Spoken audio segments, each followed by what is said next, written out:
¿Qué tal? Bienvenidos nuevamente a La Sombra de Prometeo, Conversaciones sobre Ciencia, este programa de la Coordinación de Universidad Abierta y Educación a Distancia y la Facultad de Ciencias de la UNAM. Como siempre, nos da mucho gusto que nos acompañen para platicar de los temas de ciencia que esperamos que les interesen, que les motiven a comunicarse con nosotros, a estar en contacto y acercarse a estos temas que a nosotros nos apasionan y esperamos que a ustedes también. ¿Qué tal, Ramón? Como siempre, les acompañamos el doctor Ramón Peralta Ifávi, director de la Facultad de Ciencias, y su servidora Patricia Magaña. Hola. ¿Cómo estás, Patricia? Pues aquí, animados a otra conversación con colegas y amigos de la Facultad de Ciencias. Y pues siempre es una buena oportunidad el compartir con quienes nos escuchan, quienes nos ven, lo que es la ciencia y lo que hacemos en la facultad en cuanto a que tenemos nuestras carreras de actuaría, biología, ciencias de la computación, física y matemáticas, y cada una de ellas toca diferentes aspectos de la ciencia. Y el encontrar momentos para hablar de lo que nos apasiona, nos llena, siempre es, yo digo, un momento de alegría, interesante y a veces debatible. En esta oportunidad nos acompañan dos queridos colegas, el maestro Guillermo Gómez Alcaraz, profesor de la Facultad de Ciencias, y el doctor Antón María Minzoni, que todos conocemos como TIM, del Instituto de Matemáticas Aplicadas y Sistemas. De manera que bienvenidos, gracias por estar aquí con nosotros y pues tener la oportunidad de hablar sobre las matemáticas. El tema genérico son necesarias y la mayoría ven las matemáticas como primero algo bastante confuso, difícil y que ojalá pueda evitar. ¿Cuántos no escogen su carrera, su forma de vida, dándole la vuelta a las matemáticas? Y luego hay esta percepción de que son difíciles. Y yo quisiera que empezáramos a lo mejor un escalón atrás, pensando en qué son las matemáticas.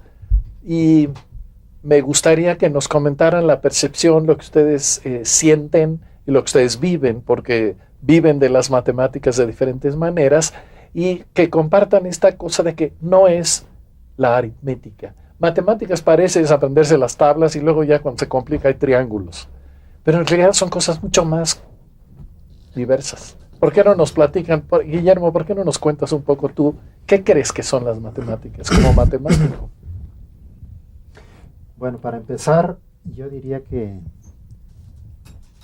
las matemáticas, bueno, hay primero dos enfoques. Hay quienes consideran que la matemática es única y hay otro conjunto de matemáticos muy grande también que considera que son muy diversas las matemáticas que existen. Y por matemática o por matemáticas podríamos entender todo aquello que se relaciona con el estudio de números, formas, en diferentes contextos, en diferentes espacios, por así decirlo. Dogmáticamente, se podría inclusive considerar que la matemática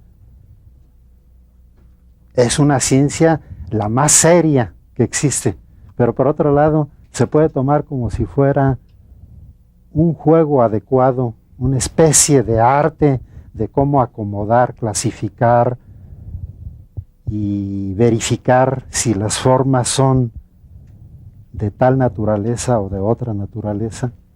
Y entonces pues hay una diversidad de opiniones al respecto, y finalmente como que es difícil dar una definición precisa.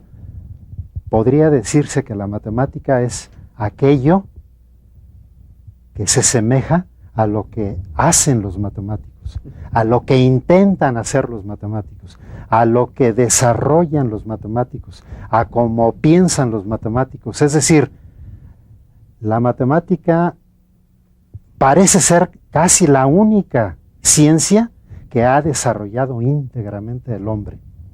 Y lo ha desarrollado gracias a que la organización material de su cerebro se ha prestado como para que la haya generado. Y ahí pues también regresamos a un problema primigenio. Si la generó es que la inventó. Y hay otros matemáticos que dicen no, la matemática no se inventa, la matemática se descubre. Es parte del mundo material que, reflejado en nuestro cerebro, hace que podamos hacer cosas de donde sacar conocimiento, aunque no hagamos muchos experimentos. En fin, por ahí va, creo, sí, el asunto. ¿Tú podrías comentar? Sí, bueno, quisiera comentar un poquito de manera complementaria, ¿no?, lo que señalaba Guillermo desde mi muy personal punto de vista. Las matemáticas obedecen a una necesidad muy primaria que tuvo la especie, ¿no?, que era la necesidad de contar, medir, darse cuenta dónde estaba, y eso pasa más o menos hasta la época de Newton, ¿no?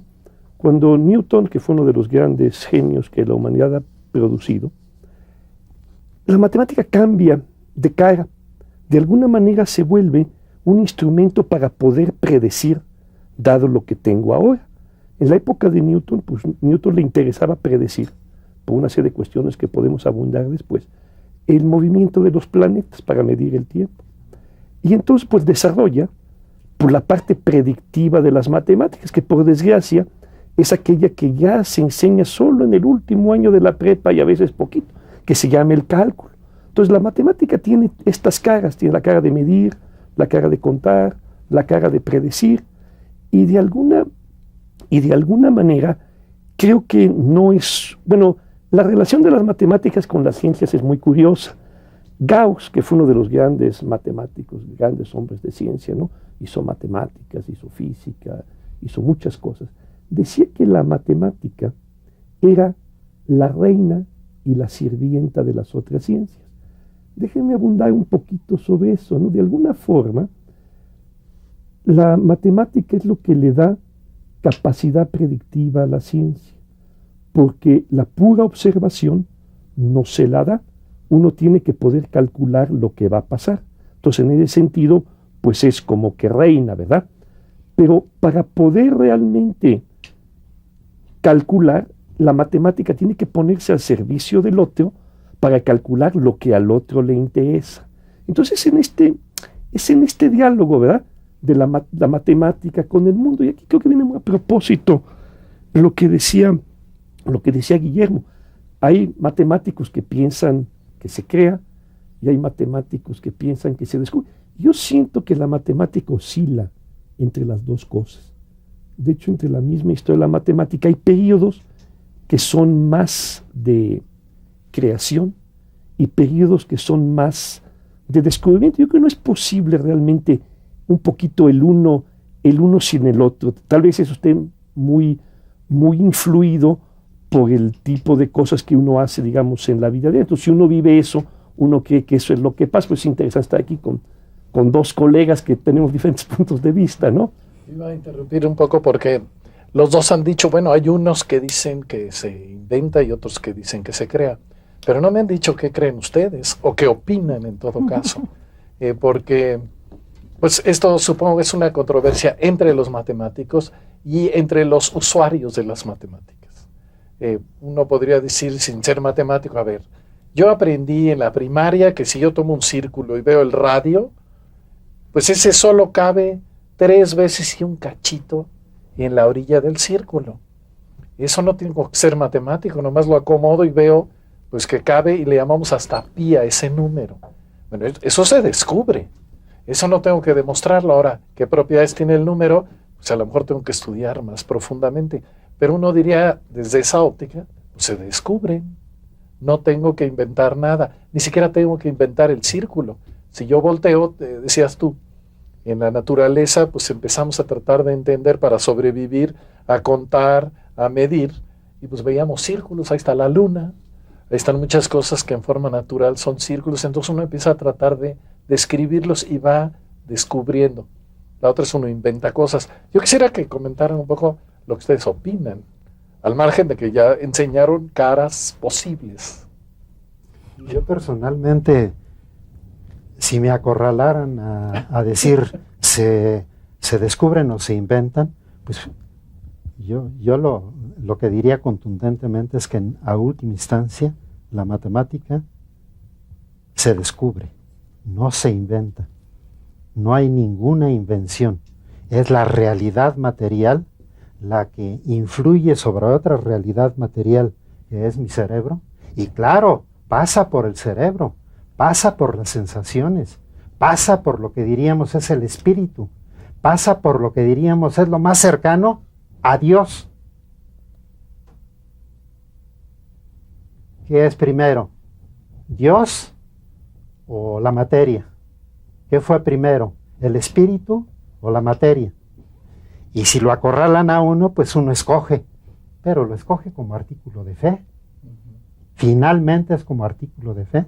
Yo personalmente creo que se descubre esencialmente. Y hemos tenido ejemplos de profesores admiradísimos en la Facultad de Ciencias.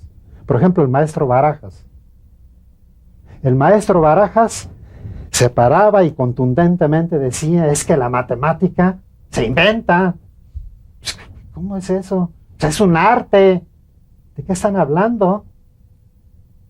Es decir, hay personalidades matemáticas avasallantes, como la personalidad del maestro Barajas, que escogía, optaba, y a lo que llegaba como conclusión es que era eso, se inventaba, era un arte. Es decir, predominaba la idea, la ideología de que Dios es primero. Y sin embargo, siempre defendió a la Facultad de Ciencias en su forma material, en las buenas, en las malas y en las peores. ¿Qué quiere decir eso? Pues que finalmente este tipo de discusiones es como la discusión entre un marxista y un religioso. Si se plantea en esa forma, se pelean y se acabó. En cambio, si se plantea en el sentido de el servicio social, si se plantea en el sentido de que haya más justicia, ambos van a coincidir y van a pensar lo mismo y van a trabajar juntos. Sí, es una cosa similar lo que pasa acá. Sí, bueno, es un poco lo que trataba yo de decir antes, ¿no? Yo creo que ni se descubren ni se inventan. Yo creo que la cosa es de ida y vuelta. Por ejemplo, volviendo al ejemplo que tú mencionabas, ¿no? Del círculo, ¿no? Y luego pues lo llamo pi. Eso, desde mi punto de vista, claramente es una cosa que se descubre. Pero ¿qué cosa se inventa? Se inventa un objeto que me sirve para poder calcular con lo que yo descubrí. Esa es un poco la parte de invención. Porque pudo haberlo inventado de otra manera. Ahora, lo que muestra la historia es que no ha habido mejor manera que la que se está haciendo ahorita. Pero el punto es que hay un descubrimiento y luego uno inventa o se genera la manera conceptual de poder calcular con él. Y entonces al inventarse eso, es una de las ventajas que tiene la matemática, que la gente llama lo abstrae, ¿verdad? De decir, bueno, es que esta misma manera de hacer las cosas en este círculo, que es el círculo, digamos, de mi jardín, creo que así ahí los arquitectos descubrieron pi haciendo jardines, ¿verdad? Pues puedo pensar que es el mismo círculo en el cual navegan los planetas. Porque los planetas no tienen, digamos, ninguna órbita circular. Ese es un invento basado en otro descubrimiento. Es una cosa de ida y vuelta. Y en lo que sí coincido con Guillermo es que de alguna manera, a la hora de operar en la matemática, pues no es determinante el hecho de que se descubre o se inventa. Creo que en el proceso de hacer matemáticas, de usarlas y de generar nuevas visiones del mundo con ellas, pues uno siempre juega los dos juegos. Lo que pasa es que a veces uno, por costumbre y entrenamiento, no quiere reconocer que ha jugado a uno de ellos. Por ejemplo, si me preguntaran a mí, ¿tú crees que se inventa? Yo diría, no, se descubren, ¿verdad? Y en cambio otro colega que está en la otra, digamos, visión, diga, no, es que yo lo tuve que inventar. Y creo que a lo largo de la historia de la matemática hay muchos ejemplos en donde hubo, digamos, las dos cosas, descubrir fenómenos y luego inventar el esquema. Pero también había esquemas de matemáticas, digamos, cuando uno puede escribir una cosa con ecuaciones, que a fin de cuentas es con lo que lidian los matemáticos, ¿no? Entonces uno puede ver cosas que no eran antes visibles. Esa es la capacidad, digamos, predictiva. Entonces creo que también el asunto de la invención luego se refleja sobre nuestra manera de entender la naturaleza y nos hace descubrir otras cosas. Por eso sí quisiera enfatizar que para mí el proceso es como que de dos vueltas, ¿no? Hemos tenido distintos programas de esta serie donde hemos hablado con matemáticos. Me imagino que mucho el público que está del otro lado de repente tiene esta visión que uno encuentra desde la escuela de que es que son seres superdotados, o sea, es que entrar a estos análisis se inventan, se descubren, se abstraen, se observa la naturaleza, los imaginan encerrados en una oficina, con cerebros privilegiados. ¿Qué pasa? O sea, todos tenemos esa capacidad de entenderlas. ¿Por qué, decía Ramón al principio del programa, la gente le huye, etcétera? ¿Qué son los matemáticos? ¿Cómo trabaja un matemático? ¿Cómo tiene uno ese espíritu o ese desarrollo o esa capacidad artística a lo mejor para ser matemático? ¿Qué opinarían ustedes? ¿Es muy complicado? A ver, Guillermo. Yo siento que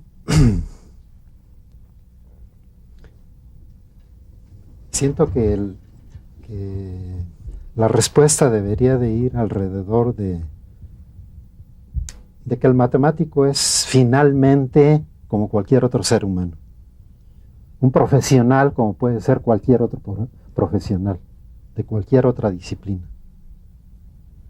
La única posible diferencia es que efectivamente tiene la característica de que todos sus procesos pasan por la mente, y al pasar por la mente, la característica que han encontrado los matemáticos para poderle sacar jugo a su ciencia es cada vez dar pasos más agigantados en el nivel de abstracción. Pero se ensucian las manos como cualquier persona que a ojo de buen cubero quiere demostrar una proposición, un teorema, quiere hacer lo que hacen los matemáticos y primero se ensaya con numeritos, se ensucia las manos con ejemplos vulgares. Es más, muchas de las variantes actuales de la matemática van alrededor de decir la matemática no es pulcra, no es distinguida, no es exacta, es cochambrosa, es sucia. Y entonces hacen una matemática experimental y eso muchos matemáticos no lo pueden reconocer. Halmos, un gran matemático que trabajaba con von Neumann, decía, es que la matemática debe de hacerse pulcramente, rigurosamente, y todo lo demás, llámenle como le llamen, no es matemáticas. Y entonces excluía de un solo tajo a los de matemática educativa, los mandaba a un tercer, quinto lugar. A los matemáticos aplicados los estaba excluyendo. En resumen,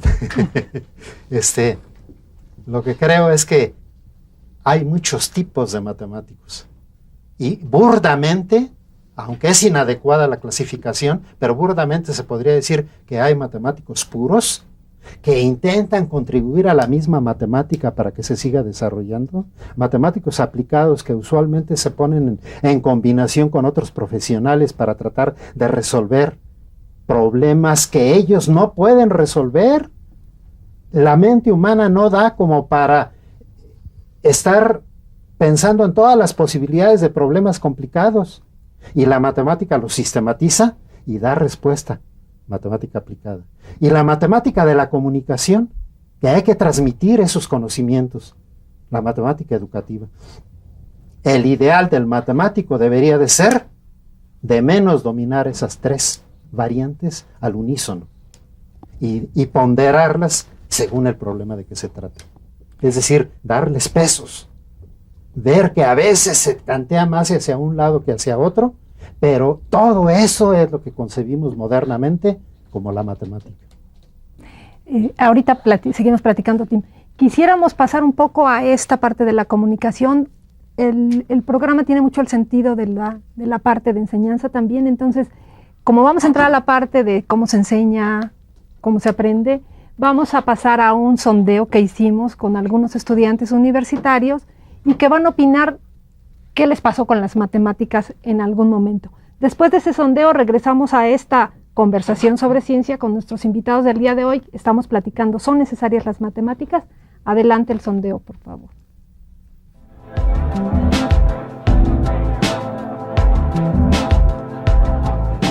Complicado, muy complicado, me cuesta mucho trabajo. Bueno, en la parte de cálculo me iba bastante bien, pero lo que sería geometría analítica no, y pues ahora ya me he regularizado más en esa parte. En años anteriores a la licenciatura en realidad no me fue muy bien, pero creo que fue sobre todo por falta de interés propio, de estar, pues no sé, apoyándome en algunos otros libros. Ya que entré a la licenciatura, pues no sé, agarré algunas bibliografías y me puse a dedicarme más a esas asignaturas. Antes me fue bien y ahorita no, me está yendo muy bien. Están difíciles. Actualmente, bueno, ahorita este semestre ya no llevo matemáticas, pero bueno, con lo que aprendí en la preparatoria sobre todo, pues se me hizo un poco más fácil entrando aquí a la universidad. Pues bastante mal, incluso a punto de reprobar y no pasar la prepa, y por eso estudié Ciencias de la Comunicación, que no tiene nada que ver con las matemáticas. El estudio de las matemáticas para mí no fue, como diríamos los pedagogos, significativo, porque pues nunca supe para qué servían, bueno, en la práctica, porque en la teoría pues yo me dediqué a las ciencias sociales y humanidades, entonces no supe en verdad para qué me servían las matemáticas. Pues no muy bien. Sí, de hecho, bueno, sí estuve reprobando en varios semestres, pero bueno, mis aptitudes son otras, entonces por eso es que opté mejor por estudiar otro tipo de cosas. Estoy estudiando historia, entonces bueno, en sí las matemáticas no son lo mío. Bueno, las matemáticas en el bachillerato se me hicieron un poco complicadas o no me empezaron a gustar, ya que el profesor que tenía no nos explicaba bien los problemas, o sí les explicaba, pero en su rollo, como si fuera para él solo. Y eso hacía que yo tuviera que buscar por mi propia cuenta, en libros o en internet, ejercicios que me sirviera para complementar lo que el maestro me estaba enseñando.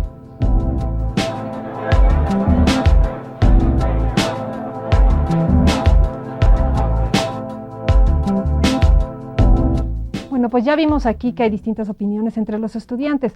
Por supuesto, no fuimos a preguntarles a los estudiantes de matemáticas, pero creo que es un buen reflejo que los estudiantes, sobre todo de la parte de ciencias sociales y humanidades, expresaran su punto de vista. Y eso nos lleva a esta otra parte del programa que yo les comentaba hace un rato y que tiene que ver con ¿por qué se genera esta opinión entre los estudiantes? Es más, desde la secundaria uno ve a sus hijos o a sus sobrinos quejándose de la parte de matemáticas. ¿Por qué hay este problema con aprender matemáticas y por qué es necesario aprenderlas? Tim, por favor. Bueno, yo creo que el sondeo que acabamos de mirar dice una cosa que es muy interesante, ¿no?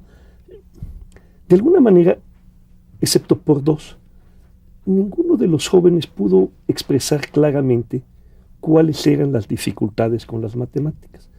Es una cosa un poco del estilo que se ven difíciles pero no sé bien por qué. Yo les diría, no se pongan tristes, porque eso es lo que nos pasa a los matemáticos profesionales todo el día. Todo el tiempo es una cuestión inherente de las matemáticas. El no saber por qué uno no está entendiendo. Ese es precisamente con lo que contiende el matemático profesional todo el tiempo. Y por desgracia en la escuela, digamos, de los niños, se dice pues, que eso es malo, el no entender a la primera. Yo creo que es una cuestión esencial en matemáticas, el tratar presente de aclarar qué cosa es lo que no entiendo. Y en ese sentido nos hace similares a los otros profesionistas. Evidentemente, a lo largo de la historia, ha habido algunos matemáticos sumamente despiertos, como ha habido algunos médicos muy despiertos, unos políticos muy despiertos.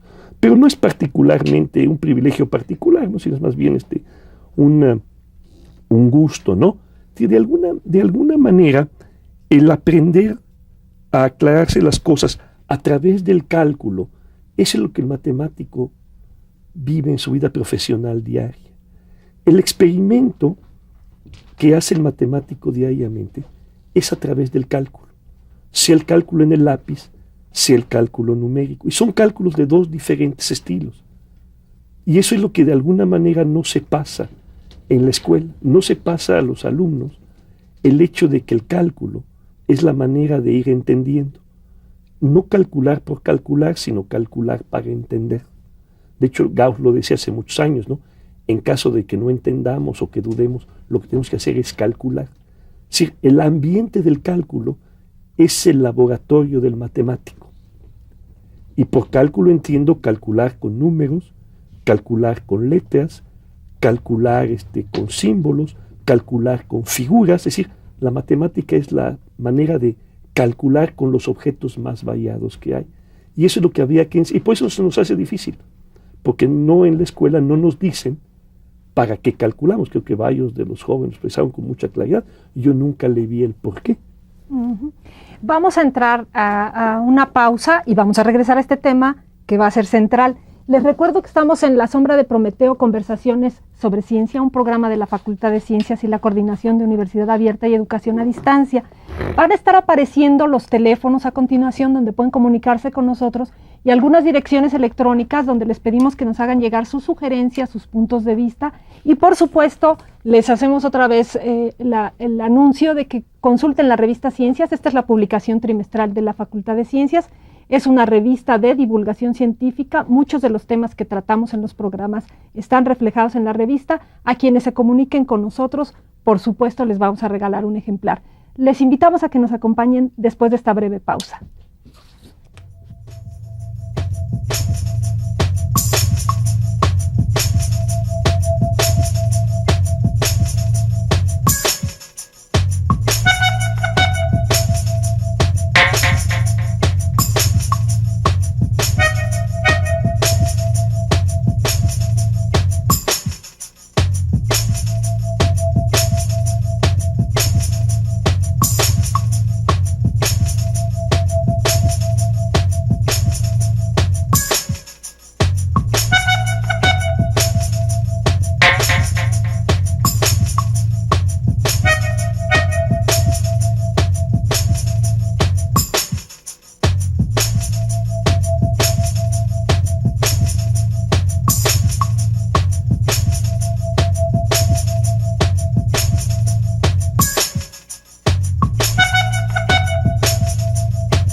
Seguimos en estas conversaciones sobre ciencia, un programa de la Facultad de Ciencias y la Coordinación de Universidad Abierta y Educación a Distancia.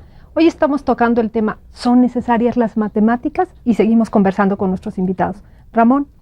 Sí, escuchábamos unas entrevistas con alumnos de diferentes carreras y seguro ocurriría si le preguntamos a la gente en la calle, haría comentarios semejantes en cuanto a que las matemáticas siempre les causaron dificultad, les son difíciles, les son ajenas en una buena medida.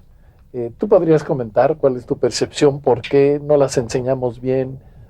Tim decía, hay una parte intrínsecamente difícil, como cualquier conocimiento, que cada uno tiene sus bemoles, pero ¿cuál es ahí tu impresión, tu experiencia? Yo creo que hay al menos 2, si no es que 3 causas principales. La primera está relacionada con que es muy fácil que cualquier profesor de matemáticas, en un periodo relativamente tan largo como el que obligadamente los alumnos deben de llevar matemáticas, cometa el más mínimo error con una persona, lo calle, lo muestre ante sus compañeros como un imbécil, lo reprima. Basta con un solo error de ese tipo para que una persona en el resto de su vida pueda considerar que él no está dado para la matemática. Que todo lo que tenga que ver con matemática, mejor hay que esquivarlo. Primera posible causa que yo veo. Segunda causa,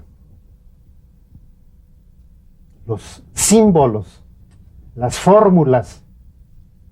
Deberíamos de ser capaces los profesores, desde el nivel de preparatoria, de darles un repaso de toda la matemática superior que van a llevar, o aunque no la lleven, sin una sola fórmula. Pero eso es un reto. Eso es trabajar lo doble de lo que trabajamos. Eso es retrotraernos a nuestro lugar de trabajo y ahí darle toda la importancia que se necesita y no andar con intentos de dobles tiempos completos o figuras nacionales tan socorridas como esa. Concentrarnos para poder enseñar sin fórmulas como la mejor manera de motivar a un estudiante. Porque la fórmula, el símbolo, es una cosa que requiere a veces de todo un proceso para poderse asimilar. No para verla y instantáneamente medio entender de qué se trata, sino para asimilarla. Entonces, creo que los símbolos, creo que las fórmulas en matemáticas juegan en un momento dado un papel muy negativo. Y tercero, la culpa esencial, primigenia, es de nosotros los profesores. Necesitaríamos un ambiente de un país que tuviera rumbo, que tuviera proyecto de nación. Y entonces la colaboración de sociedades como la Sociedad Matemática Mexicana y similares podrían jugar un papel interesante, que no lo está jugando. Y podría jugar un papel interesante desde el jardín de niños hasta el postdoctorado. Pero para eso se requieren muchos esfuerzos de ese tipo. Una última causa que fue común en muchas de las entrevistas. El profesor primero debe de ganarse la voluntad del estudiante. Si se gana la voluntad del estudiante y le hace ver que las matemáticas les van a poder servir en forma práctica, en forma teórica, de una u otra manera, y se gana esa voluntad, el estudiante después va a saber sumar fracciones, inclusive a nivel superior, que a veces no lo saben hacer. Pero si se le insiste en el método rutinario que vio en la primaria, en la secundaria, en la preparatoria, y que se lo están repitiendo en una facultad, pues evidentemente que no va a aprenderlo, ni le va a interesar. Por ahí creo que van las causas. A ver, perdón, me gustaría, en todo caso, ver qué opinas, Tim, porque Guillermo dice cosas que me parece que más que de las matemáticas son el problema de la enseñanza en general. Un profesor humilla a un alumno, ese alumno le va a sacar la vuelta a lo que sea que este profesor estaba enseñando. Entonces, esta causa uno diría es un problema de quien enseña y lo hace mal. Esta otra última, digamos, esta argumentación de si el profesor lo hace mal, pues el alumno no aprende, no lo hace propio porque no hace clic, decimos, con el profesor. Y eso pues sería en realidad común a cualquier actividad humana en donde uno comparte el conocimiento, la cultura, el gusto por algo. Entonces me da la impresión de que como que debe haber algo más, porque las matemáticas sí tienen este halo como de más difíciles. Aunque, por ejemplo, digo yo que soy un usuario de las matemáticas como físico, siempre he dicho, para mí ser abogado sería esencialmente imposible. No es que yo los vea más listos que yo, los veo simplemente con una habilidad, un trabajo, una profesión distinta que a mí me parece complicada, o la del médico. En cambio, a mí la mía me parece, no sé si más, me genera más placer y gusto. A lo mejor a ellos les pasa igual, al que está haciendo química dice, no, dedicarme a los números puros no me atrae nada. ¿Podrías tú comentar sobre esto? Sí, yo quería comentar, tal vez retomando la última cosa que decía Guillermo, ¿no? De alguna manera, el profesor debe de ganarse a los estudiantes. Y lo que es, digamos, diferente en las matemáticas es que a veces, sobre todo al principio, hay que aprenderlas como que una tras otras. Si uno tiene un hueco en una parte, va a tener que remontar el hueco para luego dar el brinco. En otras disciplinas es parecido, pero no es tal vez tan grave. Uno puede llenar el hueco tal vez después en su vida, o tener cuestiones colaterales que le apoyen a entender. Cosa que en matemáticas, si uno no ha entendido cómo sumar, le va a costar un trabajo infinito aprender a dividir. Yo creo que es una cosa así intrínseca, digamos, de la matemática. Una experiencia que yo en lo personal he tenido, y esto ya ha sido con los alumnos de la facultad, pero también le tengo con algunos niños chiquitos, es que si uno se gana esa confianza, llevándolos durante mucho tiempo, por ejemplo en la facultad hemos tenido la experiencia que seguimos a los alumnos generaciones completas. Si empiezas desde el cálculo 1 y pues lo seguimos hasta las materias avanzadas del final de la carrera. Entonces como que los estudiantes van tomando confianza y uno va también como profesor entendiendo cómo es que ellos se entienden. Y entonces las cosas se van modulando y se puede hacer al final de 3 años muchísimo más que si se hubiera hecho de manera desconexa. Con los niños chiquitos pasa algo parecido. Si uno, digamos, conoce a algún niño chiquito y está como que periódicamente con él, también se genera esa confianza y ya no hay ese miedo que el profesor le vaya a decir, oye, no sirves para esto. Matemática es particularmente grave por lo que yo trataba de señalar al principio, esta situación de confusión, porque las matemáticas de alguna manera solo se aprenden en la escuela. Otras disciplinas, pues uno tiene impresiones visuales y auditivas de muchas otras cosas, se va reforzando. La matemática como que está más aislada. Y si en el único lugar, ¿verdad?, donde a uno se le enseña, le dicen no sirves, uno acaba creyéndosela. Si me permite, puedo contar una cosa que me pasó. Yo soy completamente negado para la música, pero es porque soy sordo de tono. Cuando a mí me dijeron, cuando era chico, que no servía, yo me sentí realmente mal, ¿verdad? Me creí que yo era un inútil. Sí lo soy, pero por una cosa fisiológica. En matemáticas no es por eso, sino es porque esta cuestión inherente de no saber qué es lo que no entiendo, que viene reforzada por el profe. Entonces, si yo, como estoy ante la cámara, no me puedo aguantar, ¿verdad?, las ganas de dar un consejo, tal vez tendremos que repensar la enseñanza de las matemáticas en el sentido que los profesores, desde los niveles de primaria, pudieran seguir a sus alumnos durante un tiempo más largo, evitando, ¿verdad?, que un pobre niño le cae mal a alguien y luego le dan de palos porque le cae mal, ¿no? Pero tal vez eso pudiera ayudarnos a tener una mucho mejor comprensión desde el principio, digamos, para los niños, ¿no?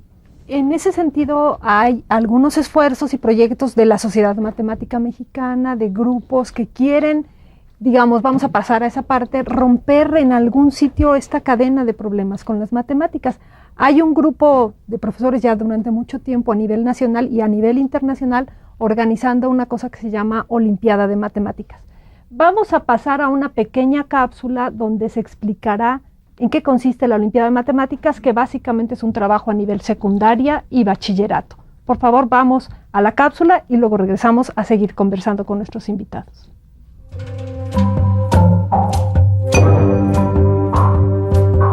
La Olimpiada de Matemáticas es el concurso anual de matemáticas para estudiantes preuniversitarios más importante en nuestro país y a nivel mundial. Su objetivo es promover el estudio de las matemáticas en forma creativa, alejándose del estudio tradicional que promueve la memorización y mecanización y buscando desarrollar el razonamiento y la imaginación de los jóvenes. La Sociedad Matemática Mexicana organiza anualmente desde 1991 la Olimpiada a nivel nacional.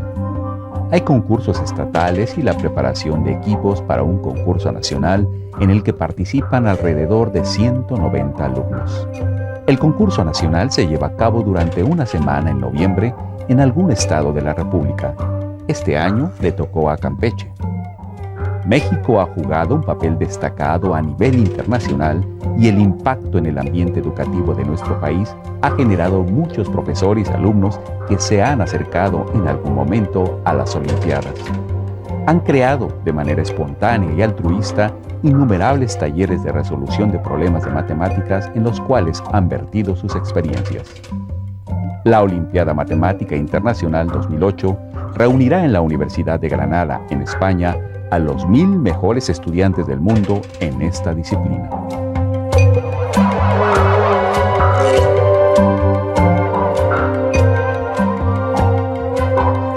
Bueno, ya vimos esta cápsula sobre la Olimpiada, decíamos que es uno de estos esfuerzos. Seguramente hay grupos interesados en mejorar la enseñanza de las matemáticas en el país, que bueno, en los noticiarios oímos recientemente todos los problemas que tenemos con algunas pruebas internacionales. Me parece que podemos seguir conversando con ese rumbo, ¿no, Ramón? Sí, comentaba Guillermo y te querría preguntar otra vez y luego escuchar qué opina Tim. A final de cuentas, tenemos un sistema de educación en este país que claramente tiene problemas porque, por ejemplo, este examen de PISA, que se aplica a un conjunto de países, algunos con menos rumbo que el nuestro y otros con un rumbo muy claro, resulta que México sale en forma desastrosa, en particular en matemáticas y en español. Y es interesante que los niños en nuestras escuelas aprenden a multiplicar, a dividir, a hacer una serie de cosas, pero no aprenden a encontrar el sentido de aprender eso. En otras palabras, cuando se les pide que usen las matemáticas para deducir, para un pensamiento lógico, resulta que eso no lo hemos logrado, ni de cerca. Y parece que en otros países sí. Entonces, ¿qué tendríamos que hacer o qué tipo de estrategias podría la SEP, por ejemplo, que es a quien le toca la responsabilidad, hacer con los profesores de primaria y secundaria?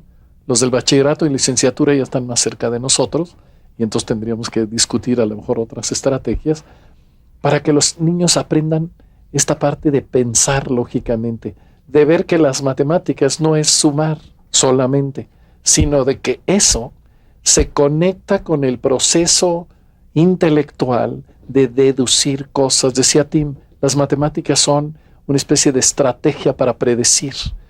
Y si la gente aprendiera que esto me da una herramienta para mi vida cotidiana, sería un mundo distinto para el país mismo. Pero, ¿cómo podríamos entrarle al tema, ¿no? Si el país efectivamente tuviera un rumbo determinado, cualquiera que éste fuera, facilitaría las cosas, es lo único que quiero decir. Pero no es ni condición necesaria, tampoco es suficiente la condición de que si se tiene rumbo ya queda resuelto el problema. Eso ayudaría. Pero voy más allá.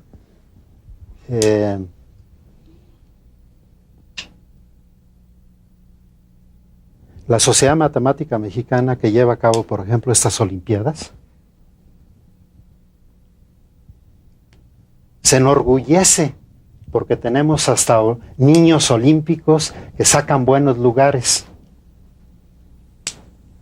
Lo que no se ha preocupado y nunca ha aceptado teniendo entre sus dirigentes a estadísticos, es que saquen una estadística de cómo se refleja en el resto de los niños, de los jóvenes.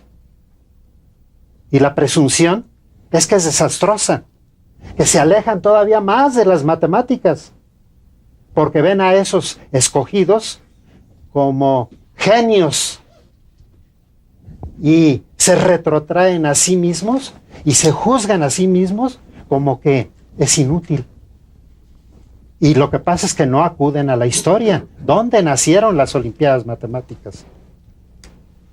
Nacieron en la ex Unión Soviética. Y en primerísimo lugar, ¿para qué servían? Para modificar los planes y programas de estudio y los cursos naturales que deberían de llevar anualmente en las vacaciones los profesores de matemáticas, y de esa manera reflejar que lo que se hacía en las Olimpiadas Matemáticas tenía una repercusión masiva en todos los alumnos. Yo preguntaría, ¿qué modificaciones ha habido en la primaria, en la secundaria? Lo diría todavía más específico, en la secundaria o en la preparatoria, en donde hay concursos con una sola dirección. En la ex Unión Soviética se hacían las Olimpiadas Matemáticas, pero se hacían las Olimpiadas de problemas abiertos a esos niveles y les daban 6 meses o 1 año para resolverlos. Es una cosa más cercana también a la realidad. Tú no resuelves en 2 horas un problema. Tampoco hay genios. Nos han acostumbrado a los genios. Pero no, hay acumulación cuantitativa de conocimientos y de repente hay un buen observador científico que dice, pero si es esto. Y entonces pues lo tenemos que elevar a niveles estratosféricos porque si no, no habría respeto para con nosotros mismos como humanidad. A lo mejor esa es la causa. Pero hay buenos trabajadores de la ciencia. Hay empecinados trabajadores de la ciencia que andan en búsqueda de esas regularidades para dar el salto cualitativo y de la cantidad pasar a la calidad y tener un nuevo resultado. Pues con los niños de la preparatoria o de la secundaria también sería lo mismo. Dejarles otras opciones, ver que el mundo es muy diverso, que no todo se resuelve en 1 o 2 horas. Esa es una variante que hay que seguir explotando. Pero no es la única, ni siquiera la mejor. Muy bien. Tim. Sí, bueno, yo quería comentar una cosa que siempre me ha dejado desconcertado. Yo veo que hay estos exámenes que se supone que están muy bien hechos. Este tipo de cosas. Y se supone que los niños de algunos lugares salen mejor que los niños de acá. Pero yo tengo la fortuna en la vida de ser profesor de universidades europeas y americanas. Y yo veo a los niños que tampoco son extraordinarios. Entonces, por eso me desconciertan mucho este tipo de exámenes, porque salen tan bien estos exámenes, son tan malos, cuando realmente deben de hacer las matemáticas que necesitan. Entonces, yo les diría a los niños de acá, pues no se sientan tristes, ¿verdad? Realmente todo el mundo tiene las mismas dificultades. Y hay cosas, pues, digamos, impresionantes en cualquier lugar. Digo, la gente realmente a veces no sabe, no es. Y entonces me desconcierta a mí mucho qué cosa miden estos exámenes. Igual no están midiendo gran cosa. Eso habría tal vez que revisarlo. En cuanto a lo de la SEP, yo tuve una vivencia chistosa hace muchos años. Yo me casé viejo y entonces tengo hijas muy jóvenes. Entonces había una maestra de matemáticas en primaria que le enseñaba muy bien a mi hija mayor, pero muy bien. Y yo un día le pregunté, oiga maestra, ¿por qué le enseña usted tan bien a la niña? Dice, es que yo fui maestra de educación especial para los niños que se supone que no son listos. Y había unos apuntes de la SEP para esos niños que realmente eran extraordinarios. Entonces yo no sé si la SEP debiera de revisar eso. Y no es porque seamos tontos, sino es porque estaba muy bien hecho. Y eso me lleva un poco al asunto de la Olimpiada. Yo comparto algunas impresiones de Guillermo. La idea de, será que yo siempre fui muy malo para todo, la misma idea de concursar en matemáticas, yo siento que atrae solamente a un pequeño grupo de personas. A los demás nos atraen otras cosas. Entonces, de alguna manera, sí había que buscar, tal vez por el lado complementario al de la Olimpiada. tratar de explicar las cosas para que realmente todos podamos entender. Y una experiencia que todos los que hemos hecho o estamos haciendo matemática hemos tenido, es que en la vida ha habido 3 o 4 personajes que nos han hecho entender a pesar de nuestras limitaciones, ¿no? Entonces tal vez tenemos que buscar más por ahí, poner énfasis en eso y luego poner énfasis en el otro tipo, digamos, de personajes, ¿no? Entonces yo sí, mi recomendación, me va a permitir de nuevo, sería a la SEP que volviera a buscar, ¿verdad?, esos apuntes que realmente estaban muy bien hechos y pensar a la hora de rehacer los planes de estudios, pues cómo hacer que un amplio espectro de gente entienda. Yo lo dejaría ahí. Estamos a punto de terminar el programa, se ha ido muy rápido el tiempo. Me gustaría pedirles que en 1 minuto cada uno, por favor, dijeran una idea central que quieren dejar en el público.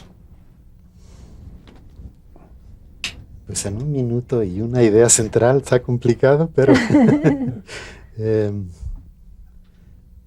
siento que el problema de la enseñanza de las matemáticas, de la educación matemática, está muy íntimamente ligado al problema de, sobre todo para los profesores, de dominar los 3 aspectos que yo mencioné. El aspecto puro de las matemáticas, el aspecto aplicado de las matemáticas y la posibilidad de saber comunicar la matemática. Si a eso se le agrega un poco lo que también comenté de ganarse la voluntad de los estudiantes antes de que ellos saquen de sus propias experiencias el que no son aptos para la matemática, me parece que ese tipo de cosas coadyuvaría. El ejemplo que da Tim de esos apuntes muy bien hechos es que no necesitamos reformas. Todas las reformas que hemos tenido en México de la educación, en particular de la educación matemática, es para empeorar la situación, porque el grueso de los profesores ni domina el nuevo material y abandona el material que ya empieza a dominar.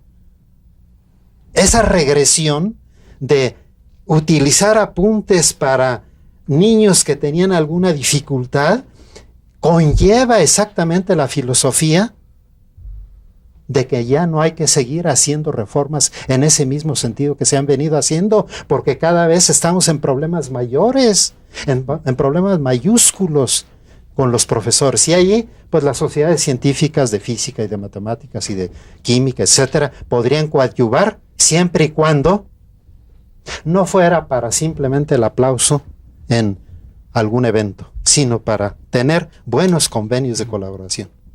Tim, ¿alguna cosa rapidísimo? Sí, no, yo no les invitaría a sus papás a sentarse con sus hijos, a hacer algo de matemáticas para que revisiten con otra óptica lo que hicieron cuando eran jóvenes. Y también llamar la atención que hoy en día tenemos libros de textos muy buenos. Usémoslos. Bueno, pues ha sido una conversación muy agradable. Despedimos a nuestros invitados del día de hoy, el maestro Guillermo Gómez y el doctor Antón María Minzoni. Ramón, muchas gracias otra vez por esta conversación. Los esperamos en el siguiente de esta misma serie, La Sombra de Prometeo, Conversaciones sobre Ciencia. Gracias por acompañarnos.